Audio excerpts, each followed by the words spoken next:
شکریہ جی، بہت بہت شکریہ جی. جی جناب صلاح الدین ایوبی صاحب.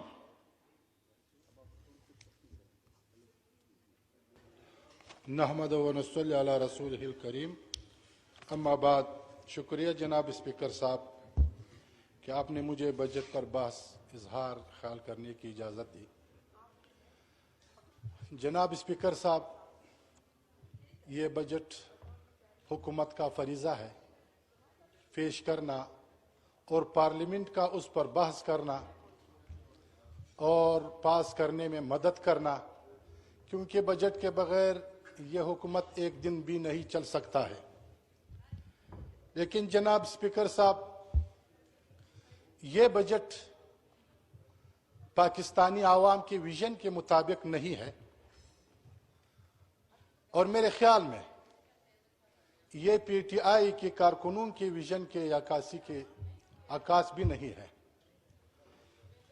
میں جب سے یہ تقریریں سن رہا ہوں تو وہاں پی ٹی آئی کے لوگوں کی طرف سے بھی یہ جو ٹیکسز لگائے ہوئے ہیں اس پہ بھی ان کا تحفظات ہے. تو یہ میں اس پہ تفصیل سے جانے سے پہلے ایک بات کہ میں ضروری سمجھتا ہوں، جناب علی محمد صاحب نے جو میرے سے پہلے اپنے سپیچ میں ایک اہم ایشو کی طرف جو توجہ دلائی، میں بھی اس کو فالو کرتے ہوئے انہوں نے سود کے بارے میں بات کی اور اس طرف اشارہ کیا کہ یہ ساری فساد کی جڑ اور یہ عوام کش بجٹ جو اس دفعہ آیا ہے یہ اسی واسطے کہ ہم اس سود کے دلدل میں پھنسے ہوئے ہیں. جناب اسپیکر صاحب توجہ. جناب اسپیکر صاحب، علی محمد صاحب نے مدینہ کی ریاست کی بھی بات کی. یہ بہت اچھی بات ہے، لیکن میں ایک بات کرتا ہوں کہ صرف نکاح کے لفظ دہرانے سے 1000 بار بچے پیدا نہیں ہوتے. اگر پانی کا لفظ آپ 1000 بار بھی استعمال کریں آپ کی پیاس نہیں بجھتی. اگر آپ گوشت اور روٹی کی 1000 بار نام دہرائے آپ کی بھوک ختم نہیں ہوتا. تو اس واسطے عرض یہ ہے کہ مدینہ کی ریاست اس ہستی نے بنایا کہ جس ہستی نے اپنے آپ کو بدلے کے لیے پیش کیا. شہر میں بازار میں آپ صلی اللہ علیہ وسلم تشریف لے آتے ہیں اور ایک سبزی پروش، اس سبزی پروش سے انتبی ہے انہوں نے اپنے عصا سے اور اپنے لاٹھی سے اس کو ایسے مارا تو انہوں نے کہا تھا میں بدلہ لوں گا. تو آپ صلی اللہ علیہ وسلم نے کہا کہ بدلہ لے لو. تو اس نے کہا تھا نہیں، میرے بدن پر کپڑے نہیں تھے. آپ صلی اللہ علیہ وسلم نے اپنے کپڑے اتاری اور اس نے جب مہر نبوت پر نظر لگی تو اس کو چوما. اس نے کہا تھا مجھے یہ جرات نہیں ہے، میں نے یہ ختم نبوت کا جو مہر تھا وہ دیکھنا تھا. ریاست مدینہ وہ اس ہستیوں نے پالا. حضرت عمر رضی اللہ تعالیٰ فرماتے ہیں کہ اگر حضرت عمر ایسے جگہ میں ہو کہ وہاں نہ آسمان ہو نہ زمین، یہ آسمان زمین دوڑ کر کے عمر کے پاس آئیں گے اور فرماتے ہیں کہ اگر یہ آسمان تانبے کو ہو اور یہ زمین پتھر کا ہو اور یہ ساری مخلوق حضرت عمر کی اولاد بھی ہو، حضرت عمر اس کے رزق بارے میں پریشان نہیں ہوتے، کیونکہ رازق نہ آسمان ہے، رازق نہ زمین ہے، بلکہ رازق اللہ تعالیٰ ہے. اور فرماتے ہیں جنت ہم پہ احسان نہ کرے کہ جنت نے 8 دروازے کھولا ہے. کیوں؟ وہ کہہ رہا ہے کہ آپ جنت اپنے 8 دروازے بند کر لے، کیونکہ اللہ کی عادت ہمیں معلوم ہے کہ وہ 16 دروازے کھول دیں گے. جب بچہ ماں کے پیٹ میں ہوتا ہے تو اس کے رزق کے ایک دروازہ ہے ماں کے ناپ, اور پھر جب یہ دروازہ بند ہو جاتی ہے اور بچہ پیدا ہوتی ہے, پھر 2 دروازے اللہ رزق پہ ماں کی سینے میں پیدا کر لیتی ہے, اور پھر یہ جو 2 دروازے بند ہوتی ہے 4 دروازے کھول دیتا ہے. گوشت ہے, سبزی ہے, پانی ہے, دودھ ہے. جب آدمی مر جاتی ہے یہ 4 دروازے بند ہوتی ہے, پھر اللہ تعالیٰ جنت کے 8 دروازے کھول لیتا ہے. تو حضرت عمر اسی واسطے کہتا ہے کہ جنت ہم پہ احسان نہ کرے کہ ہم نے 8 دروازے کھولا ہے, اگر وہ 8 دروازے بھی بند کر لے تو اللہ تعالیٰ کی عادت ہمیں معلوم ہے, وہ 16 دروازے کھول دے گا. تو میں علی محمد صاحب کے تقریر کے بارے میں کہتا ہوں کہ یہ یہود کی فارمولا تھی کہ بیع ربا مثل بیع کی طرح ہے, تو اللہ تعالیٰ نے اس کو رد کیا. احل اللہ البیع وحرم الربا. تو جب ہمیں معلوم ہے کہ فساد کی جڑ سود ہے اور ہم اس دلدل میں روز پھنسے ہوئے ہیں, تو کیوں نہ ہم اس دلدل سے اپنے آپ کو نکالیں. ہم بھی متفق ہیں, آپ بھی قدم اٹھاؤ, ہم بھی قدم اٹھاتے ہیں. یہ سلسلہ 200 سال سے 250 سال سے یہ ظلم کی نظام, سرمایہ دارہ نظام پوری دنیا پر مسلط ہے. اس کے مقابلے میں یہ اشتراکی نظام آیا, لیکن وہ خود ایک احمقانہ ثابت ہوا, افغانستان کے جہاد کے نتیجے میں ختم ہوا. لیکن اسلامی مملکتوں کے غیر ذمہ دارانہ وجہ سے انہوں نے اس جگہ کو اپنے اسلامی معاشی نظام سے نہیں بھرا. تو یہ ساری جو مشکل ہے اس وقت یہ سود کی وجہ سے ہے. سود اللہ تعالیٰ کے ساتھ جنگ ہے, اللہ کے رسول کے ساتھ جنگ ہے, اور ہم سب سمجھتے ہیں جب اللہ ناراض ہو اور اللہ کے رسول ناراض ہو, امن کی اور اسی طرح اس ملک کی معیشت کی سوال ہی نہیں پیدا ہوتا ہے.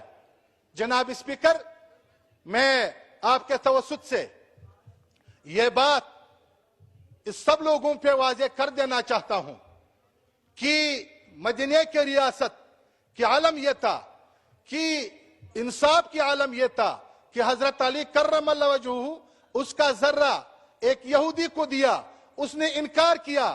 پھر جب فیصلہ قاضی شرعی کے پاس آیا, قاضی شرعی نے تو اس سے گواہ مانگی, اس نے اپنے ایک بیٹے حسن کو پیش کیا, قاضی صاحب نے رد کیا, کہا کہ یہ بیٹے کے شاہدی باپ کے حق میں صحیح نہیں.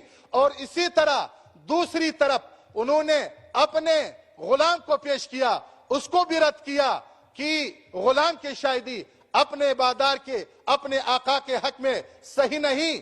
تو یہ دونوں شاہدی رد ہو گئی, فیصلہ یہودی کے حق میں ہوا, اور قاضی کو اچھی طریقے سے پتہ بھی تھا کہ امیر المومنین ایک ناحق ذرہ پہ دعویٰ نہیں کرتے ہیں.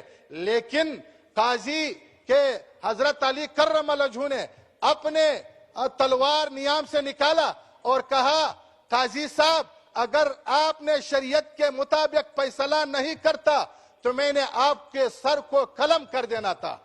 تو قاضی صاحب نے بھی اپنے تلوار نکالا کہ امیر المومنین, میں نے بھی تلوار رکھی تھی کہ اگر امیر المومنین مجھے خلاف شریعت کوئی حکم منوانا چاہتے ہیں میں نے بھی اس کو سر کو قلم کر دینا تھا. یہ تھے مدینہ کی ریاست.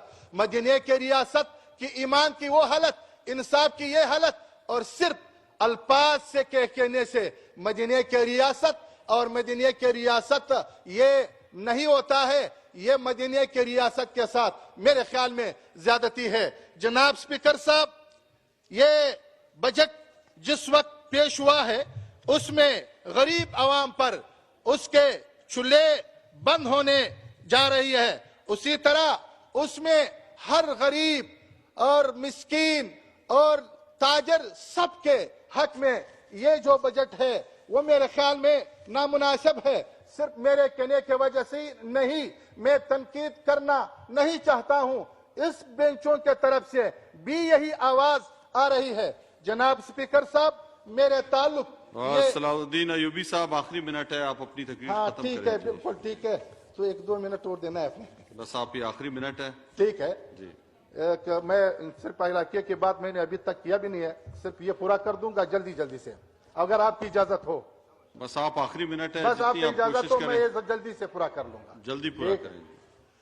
جناب اسپیکر، میرا تعلق قلعہ عبداللہ سے ہے، اور میرا جس علاقے سے تعلق ہے وہ پاکستان کے بہترین اکنامک ڈور ہے۔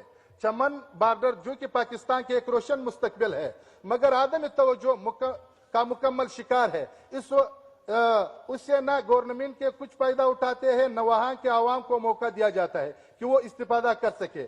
چمن بارڈر جو کہ پاکستان کو اربوں روپیہ کا ریونیو ہر سال دیتا ہے، چمن بارڈر جو کہ مشرقی وسطی کی ایک اہم گیٹ وے ہے۔ جناب اسپیکر، حکومت نے جو بجٹ تیار کیا ہے اس میں چمن بارڈر کے لیے کچھ بھی ترقیاتی فنڈ نہیں ہے رکھا گیا ہے، جو بہت افسوسناک ہے۔ چمن اور بلوچستان کو پاکستان کا حصہ سمجھا جائے، ہمارے بچوں کو بھی روشنی دے، ہمیں بھی اسلام آباد، لاہور اور پشاور کے شہریوں کی طرح حقوق دے۔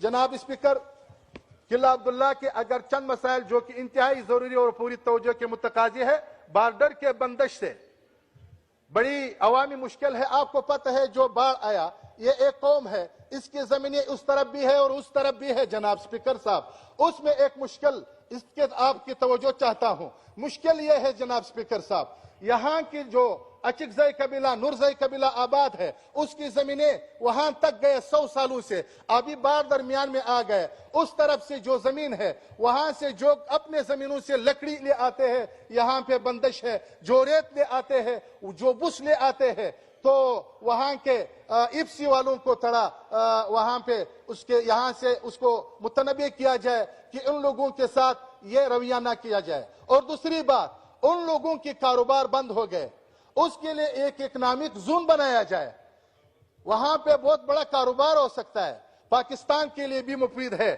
جناب اسپیکر، بجلی کی یہ حالت ہے۔ جناب وزیر صاحب یہاں پہ میرے خیال میں تشریف فرما ہے، میں جناب وزیر صاحب فرماتے ہیں کہ لوڈ شیڈنگ ختم ہوگی، مگر جناب ہمارے ہاں تو بجلی ہے ہی نہیں۔ اگر بجلی آئے بھی تو کبھی چند منٹ اور کبھی چند گھنٹے کے لیے ہوتی ہے، وہاں کم از کم 12 گھنٹے کے لیے بجلی مہیا کی جائے، جس سے گھروں میں ضرورت کے پانی تو میسر آ جائے۔ آپ نے بجٹ میں 10,000 صوبہ بلوچستان میں زراعتی ٹیوب ویل کے لیے رکھی ہے۔ آپ کے وزیر سے یہ سوال ہے کہ قلعہ عبداللہ میں کتنے گھنٹے کے لیے 10,000 روپے رکھے گی؟ وہاں تو بجلی نہیں ہے، 2 گھنٹے 3 گھنٹے ہے، بالکل 10,000 روپے ٹھیک ہے، لیکن بجلی بھی مہیا کیا جائے۔ دوسری اور گیس، جناب اسپیکر، توبہ اچکزئی میں جو اس وقت بارش ہوا، وہاں کھمبے گری ہوئے ہیں، ابھی تک انہوں نے نہیں اٹھائی، اور وہ جو تار ہے لوگ چوری کر رہا ہے۔ یہاں وزیر صاحب سے میرے درخواست ہے کہ وہاں اس کو متنبع کیا جائے کہ آپ سروے بھی کیا 2-3 دفعہ، وہی میں آپ کو آپ کے توسط سے وزیر صاحب کو تصویریں بھی بھیج دوں گا۔ بجلی کی یہ حالت ہے۔ جناب زراعت کے حوالے سے بجٹ میں 10,000 روپے فی ٹیوب ویل اور تعلیم، جناب اسپیکر صاحب میرے حلقے میں آج تک اس طرح کا گورنمنٹ کا کوئی ادارہ ہی نہیں ہے جس سے وہاں کے بچوں نوجوانوں تعلیم سے مطمئن ہو، لہذا میرے تجویز ہے کہ میرے حلقہ میں کم از کم ایک یونیورسٹی لازمی بنائے۔ دوسری جو سب سے بڑی ضروری بات ہے کہ وہاں کے جتنے بھی سکول کالج ہے وہاں بائیو میٹرک حاضری سسٹم بحال کیا جائے۔ لوگ وہاں پہ حاضری نہیں دیتے ہیں، تقریباً 60-65-70% جو لوگ ہیں وہاں کے وہ حاضری نہیں دیتا ہے۔ اور امن کے بارے میں جناب اسپیکر صاحب، ہم پاک آرمی رینجرز کے شکر گزار ہیں کہ انہیں کی وجہ سے کافی سارا امن ہے۔